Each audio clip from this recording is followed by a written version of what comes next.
Assalamualaikum warahmatullahi wabarakatuh. Halo sahabat sehat, jumpa lagi dengan saya Bang Eki dalam program Sihat Sehat. Sihat Sehat, hidup sehat, kebahagiaan kita bersama. Di program kali ini ada hal menarik yang akan saya bahas bersama seorang ahli patologi anatomi dari RSUD Tengku Rafean Kabupaten Siak, yaitu tentang penyakit breast cancer atau penyakit kanker payudara. Di banyak penyakit ini merupakan penyumbang kematian tertinggi dari kalangan penyakit kanker. Bagaimana penata laksanaan penyakit kanker payudara? Apa saja gejalanya, apa yang harus dilakukan jika sudah terdeteksi menderita kanker payudara? Tetaplah bersama kami di program Sihat Sehat, hidup sehat, kebahagiaan kita bersama.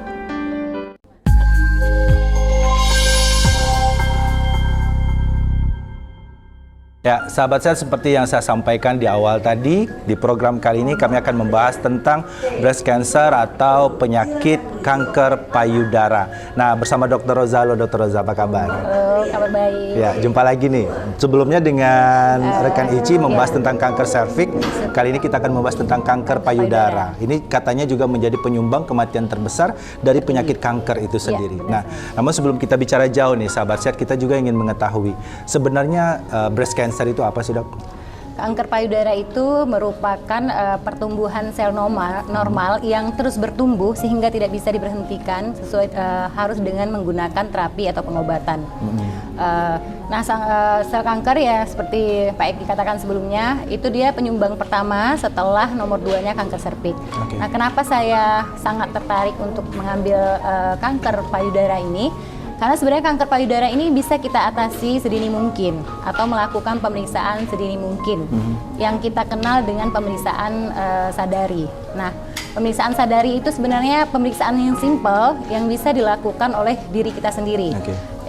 Itu di mana mungkin nanti bisa dilihat di Google atau di mana ya, bisa di-share, di mana kedua tangan kita di depan cermin dengan bertelanjang dada.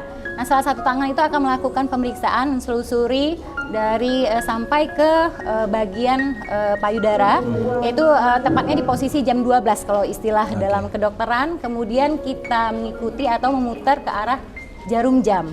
Nah, dengan perlahan. Ketika ada benjolan, maka kita langsung menyadari bahwa payudara kita ada benjolan. Kenapa kita perlu melakukan ini minimal 3 bulan atau sampai 6 bulan satu kali?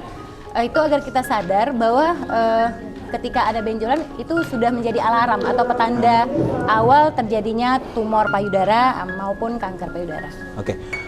Ini kan kita ketahui nih kalau kanker payudara itu ada stadium-stadiumnya. Nah, kebanyakan kan pasien kita ini baru datang atau baru menyadari ketika sudah berada di stadium akhir atau di stadium 4. Nah, sebenarnya di per stadium ada tidak gejala-gejala yang memang sudah mengindikasikan kanker payudara itu sudah ada gitu?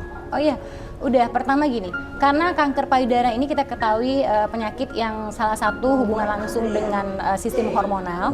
Nah, sedini mungkin ketika anak sudah menstruasi, misalnya saya pernah dapat usia anak 13 tahun, sudah kena FAM namanya fibroadenoma mame atau tumor jinak pada payudara. Sebenarnya kalau tindakan kita, perhatian kita cepat, kita melakukan pemeriksaan, itu kita udah tahu fase awalnya, oh ini bahwa ada benjolan, kemungkinan bisa dia tumor ataupun peradangan misalnya. Tapi sering kalau yang bersifat keras, dia mobile, bisa digerakkan, nah itu biasanya jinak, tumor jinak.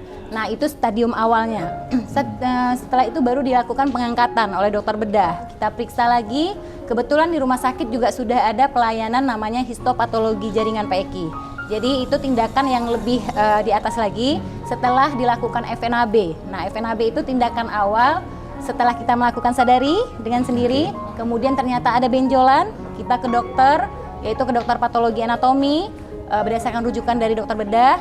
Nah, itu FNAB ini final aspirasi biopsi atau bahasa kitanya BAJA, biopsi aspirasi jarum halus, di mana kita mengambil sel yang atau tumor tadi di dalam payudara tanpa dibius karena dia efek sampingnya kecil, karena dia sama dengan seperti ambil darah biasa, kemudian diperiksa di mikroskop. Ketika misalnya dia jinak, maka dilakukan pengangkatan. Nah, setelah pengangkatan baru kita lakukan pemeriksaan namanya histopatologi anatomi. Nah, kalau masalah akurasi, kalau BAJA itu akurasi ketepatan diagnosisnya, kebenaran diagnosisnya itu mencapai sekitar 80%. dari yang diagnosis sebenarnya, diagnosis utama. Nah, kalau yang histopatologi itu 99% ketepatannya. Nah, sebenarnya sejak awal kalau kita sudah periksa, udah bisa Pak Eki kita menentukan stadiumnya. Kalau di kami kan tentunya grading, kalau stadium itu milik klinis, milik dokter bedah misalnya. Kalau kita grade, misalnya dia grade 1, misalnya invasive breast carcinoma atau kanker payudara grade 1. Nah, kita udah bisa tentukan Pak Eki melewati dari pemeriksaan histopatologi jaringan tadi. Sebenarnya yang menjadi pemicu nih munculnya kanker payudara itu apa sudah? Oke, jadi pemicunya itu faktornya itu ada 2. Pertama itu faktor yang tidak bisa dielakkan dan faktor yang bisa kita elakkan.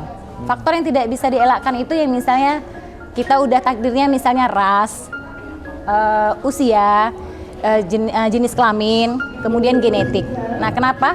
Karena kita nggak ada bisa milih kita dari keturunan mana, genetik mana. Nah, itu tidak bisa dihindari.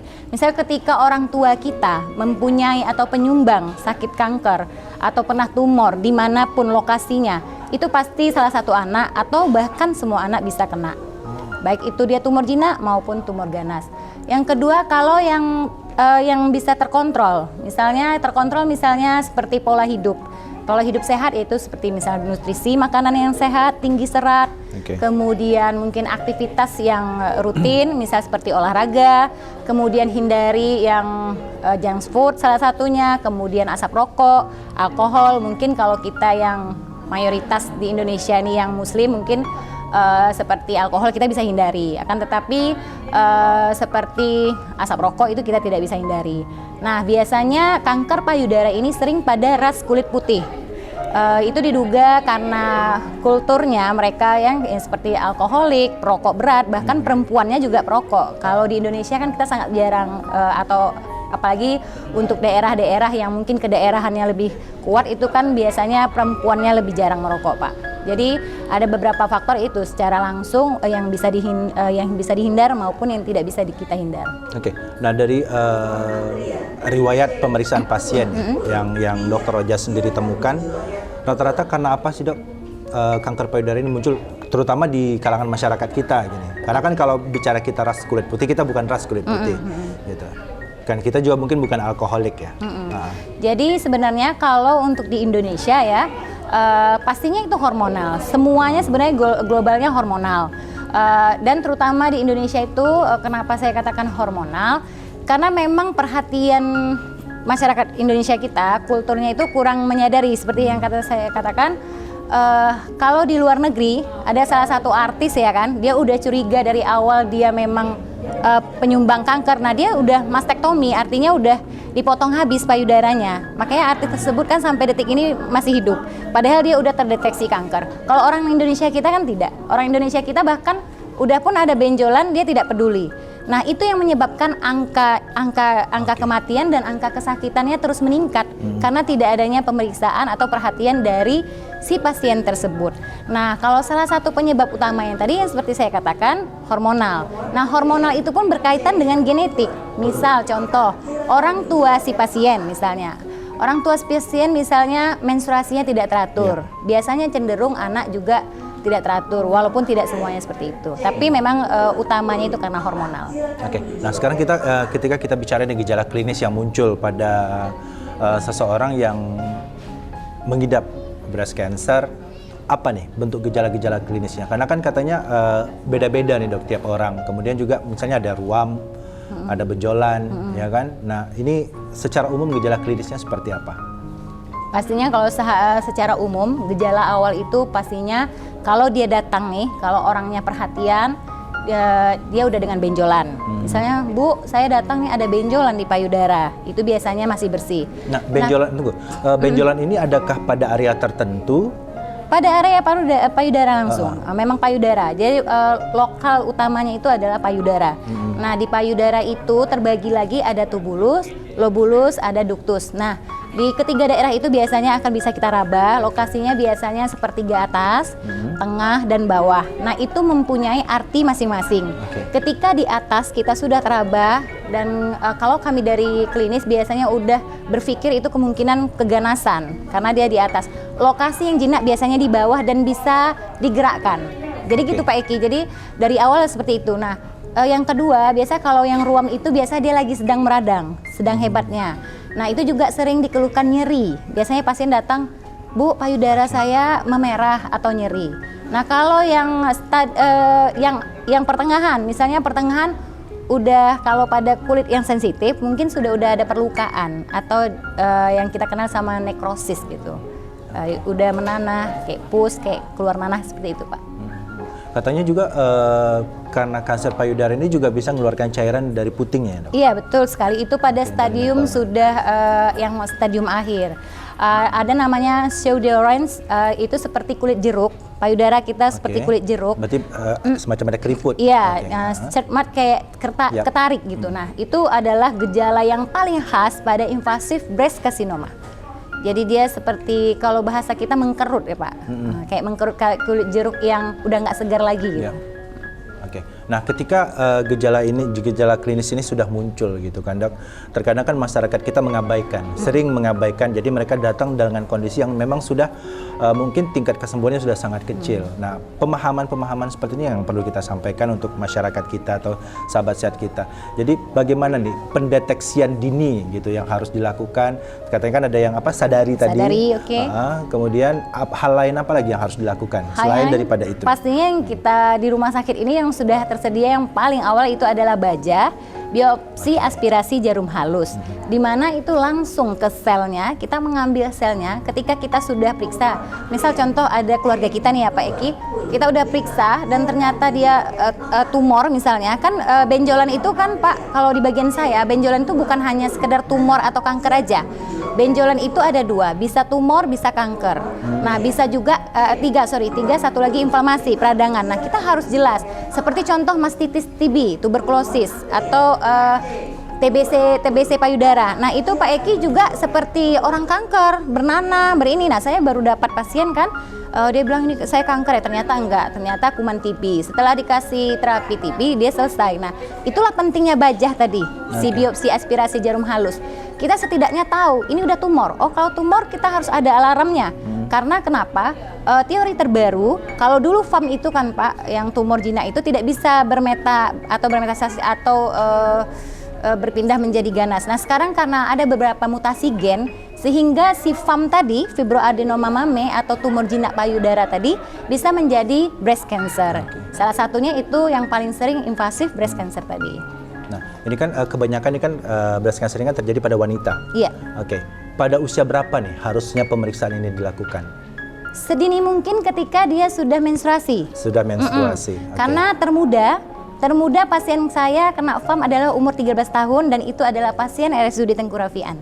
Itu setelah mengambil dia masa baru menstruasi. Masa mensnya baru saya tanya sama orang tuanya baru 5 kali menstruasi.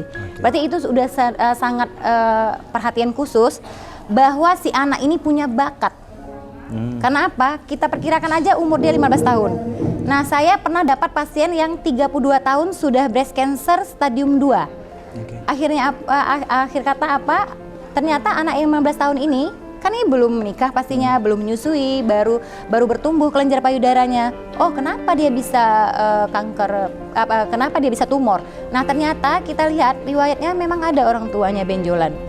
Dan memang tidak benjolan di payudara, tapi benjolan di tempat lain seperti misalnya lipoma.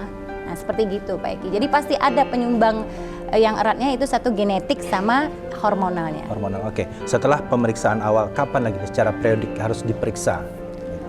Seperti yang saya katakan, kalau periodik itu karena kan tumor atau kanker ini kan tidak mungkin sakitnya bin salabin langsung ada.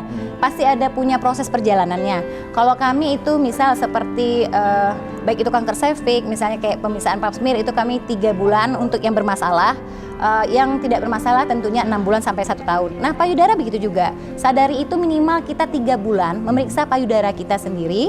Kemudian ketika tidak ada ya 3 bulannya kita terus memeriksa. Ketika ada yaitu berkelanjutan dengan pemeriksaan ke dokter, yaitu ke dokter bedah dan nanti akan dirujuk ke laboratorium patologi anatomi untuk dibajah atau biopsi aspirasi jarum halus. Oke.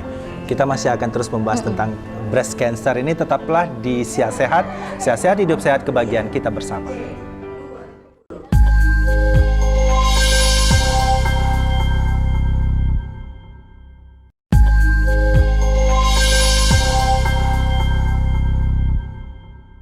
Ya, sahabat sehat masih bersama dengan Dr. Roza, ahli patologi anatomi dari RSUD Tengku Rafean Kabupaten Siak. Nah, ini Dr. Roza, kalau kita bicara tentang deteksi dini kanker payudara, itu ada beberapa tahapan mungkin yang bisa kita lakukan selain daripada pemeriksaan klinis, yaitu sadari atau pemeriksaan payudara sendiri. Nah, untuk pemeriksaan payudara sendiri, ini kan ada beberapa hal yang memang ada step-stepnya nih. Nah, ini seperti apa nih? Baik, mungkin bisa saya praktekkan ya Pak. Baik, jadi biar sahabat sehat juga tahu nih, nanti bisa praktek sendiri di rumah. Iya. Sebenarnya kan posisinya ada dua, berbaring maupun berdiri. Tapi kalau menurut saya duduk atau berdiri itu lebih ideal. Yang lebih ideal lagi berdiri seperti kita kalau baru siap habis mandi ya. Kalau kayak perempuan kan bisa dia setengah telanjang dada. Nanti saya akan praktekkan, izin saya berdiri ya Pak.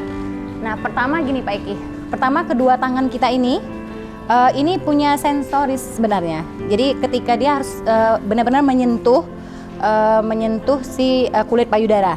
Nah, pertama kita tentangkan gini posisinya. Kemudian salah satu tangan, misal tangan kiri, kita memeriksakan tangan payudara kanan. Tangan kiri tadi di jari tengah kalau bisa menyentuh jari tengah satunya sebelahnya. Kemudian kita selusuri. Nah, ini ya, kalau kita susah hitung aja 8, misal 2 kali 8.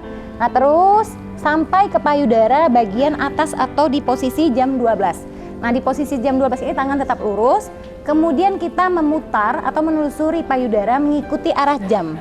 Arah jarum jam, kemudian ketemu lagi di atas payudara. Nah, ini dilakukan kalau bisa berulang sampai 3 kali. Dan kita lakukan perlakuan sama seperti yang perlakuan payudara kanan. Jadi kedua payudara harus wajib kita periksa dengan bergantian. Jadi kita bisa melakukan pemeriksaan perabaan tadi sekitar 3 kali berulang karena biar tidak miss apakah ada atau tidak. Nah, karena kadang beberapa benjolan pada saat menstruasi juga akan timbul. Terima kasih. Nah, ketika kita melakukan pemeriksaan itu ritmenya gerakannya perlahankah? Perlahan, Pak. Jadi makanya saya katakan kalau bisa kalau kayak kita menghitung itu 2 kali 8, misal 1, 2, 3, 4, 5, 6, 7, 8. 1, 2, 3, 4, 5, 6, 7, 8. Jadi kalau bisa kita lakukan 3 kali berulang, kemudian ganti ke tangan sebelahnya dengan ritme yang sama dan secara perlahan dan dengan frekuensi yang sama, itu sekitar 3 kali. Untuk lebih maksimal. Ketika gerakan awal tadi tidak terdeteksi, ini mungkin belum terasa. Ada gerakan lain mungkin yang dari gerakan sadari ini, Dok? Kalau nggak sadari memang kayak gitu, Pak. Cuma nanti kalau pada orang-orang yang mungkin keterbatasan alat geraknya, dia bisa mungkin minta bantu dengan anaknya atau dengan mungkin suami gitu ya kan, Pak. Tapi ya terlebih biasanya yang paling ideal yang memang sentuhan jari kita sendiri, karena kita lebih aware, lebih perhatian bahwa ada sesuatu dalam tubuh kita. Berarti memang gerakannya juga harus melingkar ya? Harus melingkar, searah jarum jam dan perlahan. Nah biasanya nih benjolan itu ada beberapakah atau hanya ada satu atau pada satu titik tertentu saja? Ada yang beberapa Pak Eki. Jadi kalau pada cancer, breast cancer itu bisa sampai 2. Nah makanya saya katakan tadi sebelumnya, ada lokasi tertentu yang membuat kita mengalarmkan itu ada suatu keganasan. Misalnya sepertiga atas. Nah bagian atas. Ya, kalau kita seperti jarum jam, itu kita buat titik 12, 3, 9, 6. Nah kalau kita di jam 12, terus nanti ada lagi di jam 9 atau jam 3. Nah kita itu udah perhatian bahwa benjolannya udah multiple, lebih dari 1. Nah itu kita petanda udah, oh ini mungkin keganasan. Biasanya kita akan lihat umurnya juga. Tapi kalau pada FAM, fibroadenoma mame atau tumor jinak, itu biasa satu lokasi Pak Eki. Biasanya bagian terbawah, karena sifat yang berat itu kan pasti jatuhnya ke bawah. Nah biasanya dia di bagian jam 6. Jadi kalau arah jarum jam, dia satu titik, satu lokalisasi. Nah, kemudian gini Dok, ketika pasien ini sudah terdeteksi dan sudah dinyatakan positif untuk breast cancer, pemeriksaan atau penata laksanaan seperti apa yang harus dilakukan? Ini mungkin berbeda di setiap stadiumnya ya Dok ya? Oh beda. Jadi kalau sekali lagi kami katakan kalau stadium itu miliknya klinis, milik dokter bedah atau dokter obgyn. Kalau kami kan pakai grading ya Pak. Kalau grading misalnya grade 1. Grade 1 batasnya dulu kita lihat. Biasanya itu kalau tindakan terapi itu juga dokter bedah, tapi secara teori kami mempelajari. Nah biasanya dia akan diambil atau dibersihkan. Hanya sebatas lokal dari si kanker tadi yang grade 1. Nah, kalau kemudian kita lihat dulu, kalau dia misalnya kan ada pemeriksaan selanjutnya yang paling tertinggi ada namanya imunohistokimia, di mana itu memang pemeriksaan gen antigen antibodi dari si sel kanker. Yang seperti saya katakan bahwa kanker payudara ini adalah karena hormonal dan biasanya terapinya manipulasi dari hormonal seperti IR/PR. IR itu artinya estrogen reseptor, kemudian progesteron reseptor. Nah, ini suatu manipulasi pengobatan hormon. Misal ketika PEK saya misalnya saya menyatakan bahwa ini invasif grade 2 dengan IR positif misalnya. Nah, klinis akan memberikan terapi manipulasi hormon. Seperti itu. Nah, kalau misalnya yang seperti saya katakan ada beberapa kasus yang seperti di tubular karsinoma, lobular karsinoma. Nah, biasa itu dengan bisa kemoterapi, radioterapi atau mastektomi total. Jadi biasanya kalau yang lobular itu dia meta ke payudara sebelahnya. Nah, biasanya dua-duanya akan dimastektomi total. Oke. Berarti tidak hanya menyerang di satu payudara tapi juga bisa kedua-duanya. Oh, bisa dua. Bisa, Pak. Jadi kanker payudara ini sendiri, Pak, itu bukunya aja yang membahasnya itu setebal 200 halaman itu dengan lebih dari 100 diagnosis atau jenis penyakit di payudara itu lebih. Tapi yang paling sering yaitu adalah invasif breast carcinoma. Ada lagi namanya piloides tumor. Piloides tumor itu juga ada yang benign yang jinak, ada yang borderline yang menengah, ada yang malignan. Nah, yang malignan itu memang udah wajib walaupun dia tidak terkena nih. Misalnya kami periksa nih payudara kanan aman, akan dipotong karena dia cenderung untuk berpindah ke sebelah. Kalau invasif breast carcinoma biasanya kami terlokal hanya pada satu payudara aja. Seberapa cepat perkembangan kanker ini? Nah, jadi gini, Pak. Sebelumnya mungkin paparan saya ada mengatakan bahwa faktor stres, pengolahan stres itu sangat berperan. 2 pasien saya itu sama rasnya, saya teliti memang di sini, teliti secara awal.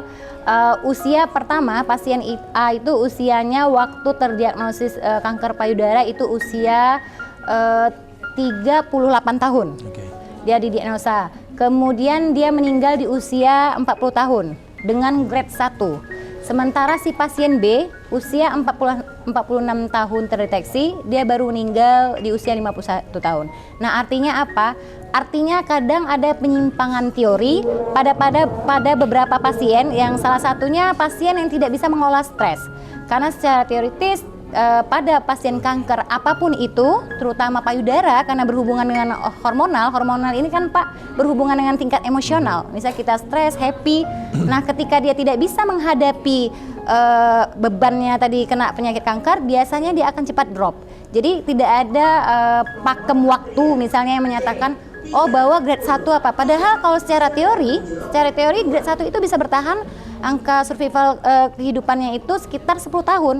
Tapi pasien saya, dan ini nyata, pasien RSUD Tengku Raffian itu hanya 2 tahun sudah meninggal. Berarti itu dari penata laksanaan untuk diri sendiri juga memang iya, harus perlu Pak. Jadi memang kanker ini yang memang harus menjaga, ya na'udzubillah yang kita kena ya Pak. Kalau kita keluarga atau apa yang kena itu memang support itu adalah pengobatan yang paling ampuh. Kalau beberapa negara justru pada stadium akhir itu tidak diterapi lagi Pak, diterapinya namanya paliatif. Jadi dia terapi happy gitu, misalnya dikasih kehidupan yang normal biasa aja, nggak dipantengin makan. Tapi kalau memang yang sudah dari awal, tentunya kita akan melakukan step-step yang bisa menyembuhkan si pasien tersebut. Nah, dari beberapa jurnal yang saya baca katanya breast cancer ini juga bisa menyebabkan komplikasi penyakit yang lain, dok. Sebenarnya bukan dia menyebabkan komplikasi, tapi karena pada pasien kanker ini tentu daya tahan tubuhnya menurun. Jadi pastinya pada dia dengan kanker payudara misalnya, contohnya Pak Eki, dengan usia yang sudah rentan misalnya penyakit lain seperti misalnya penyakit yang bersifat endokrin seperti tensi, kencing manis. Nah, itu lebih cepat Pak. Jadi dia lebih justru si penyumbang penyakit yang eksternal tadi yang mempercepat angka kematiannya tadi gitu. Bukan si kankernya tapi memperberat, tapi penyakit pengikutnya itu yang memperberat si kanker tadi. Oke. Berarti ada penyebab lain juga ya, dok ya? Iya, tapi kalau dia penyebab langsung untuk terjadinya kanker tidak. Tapi kalau kanker itu diperburuk dengan penyebab lainnya bisa. Oke. Nah, kemudian nih bicara tentang pencegahan, ada cegah kanker dengan menerapkan perilaku cerdik. Nah, ini apa saja nih perilaku cerdik yang harus dilakukan? Cerdik itu ya seperti kita misalnya diet, kayak pola makan tadi, nutrisi tadi ya kan Pak Eki. Kemudian kita asap rokok, nggak asap rokok, nggak alkohol. Nah seperti itu. Jadi pola-pola hidup sehat yang kita terapkan di cerdik ini. Oke, berarti memang paparan-paparan yang bisa memicu munculnya breast cancer ini memang harus dihindari. Harus dihindari. Oke. Nah, ini sebagai bagian akhir dari bincang-bincang kita kali ini, apa yang ingin dokter sampaikan terkait dengan penata laksanaan kanker payudara ini, biar masyarakat kita juga tahu nih, sahabat sehat juga tahu bahwa kanker ini juga sangat berbahaya dan ini harus menjadi perhatian khusus gitu. Silakan Dok. Terima kasih Pak Eki. Saya himbau kepada semua masyarakat, terutama khususnya masyarakat di Kabupaten Siak, terutama pada para perempuan, karena kita ketahui perempuan ini adalah yang paling sering menderita penyakit kanker ataupun tumor, terutama pada organ-organ yang memang dimiliki, walaupun kanker ini ya Pak Eki, kanker payudara ini juga pada laki-laki, tapi sangat jarang sekali, itu sering pada perempuan. Kami mengharapkan langkah pertama yaitu pada pasien harus aware, perhatian terhadap diri sendiri dengan melakukan pemeriksaan sadari, yaitu periksa payudara Anda sendiri minimal 3 bulan sekali untuk mengetahui apakah ada benjolan atau tumor atau semacamnya. Kemudian ketika memang ada, segera langsung menghubungi dokter atau ke rumah sakit untuk melakukan pemeriksaan yang lebih lanjut. Oke. Baik, terima kasih Dr. Roja untuk waktunya. Sama-sama. Baik sahabat sehat, demikian bincang-bincang kita dalam program Sehat bersama dengan Dr. Rozarita, ahli patologi anatomi dari RSUD Tengku Rafean Kabupaten Siak. Nantikan episode berikutnya di program Sehat dengan topik-topik menarik lainnya seputar kesehatan. Sehat-sehat, hidup sehat, kebahagiaan kita bersama. Saya Bang Eki mengucapkan terima kasih atas kebersamaan Anda. Terima kasih untuk Dr. Roja dan RSUD Tengku Rafean Siak. Bila taufiq wal hidayah. Wassalamualaikum warahmatullahi wabarakatuh. Waalaikumsalam.